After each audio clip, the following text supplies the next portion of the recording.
Assalamu alaikum everyone, welcome to my channel.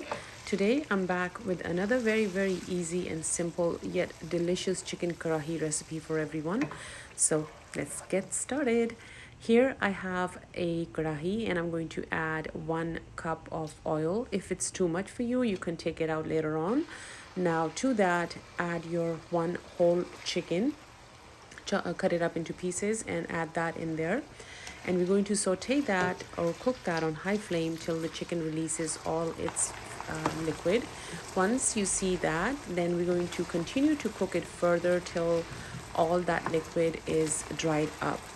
At that point, I'm going to go ahead and add 1 tablespoon of ginger and 1 tablespoon of garlic in there, and continue to cook that on high flame for a couple of minutes, and then we're going to add the spices. So the spices are very simple as well. Now add your spices, and I will have all the measurements on your left side on the screen. So after adding the spices, saute those in there for a few minutes, but not too long. We don't want to burn the spices. And now I'm going to add 4 tomatoes, cut them up in half, and just add those in there, and add just a tiny little bit of water, not too much, and cover it and let that cook for a few minutes on medium high flame. After about 5 minutes or so, take the lid off and remove the skins from the tomatoes because we don't want that in there.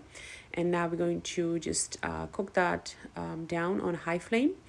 And once all that liquid has dried up, go ahead and add 1 cup of whipped plain yogurt. After adding the yogurt, continue to cook it on high flame till all of the yogurt has dried up and your chicken starts looking something like this.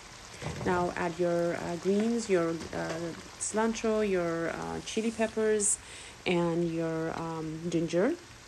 And there you have it. Your chicken karahi is ready.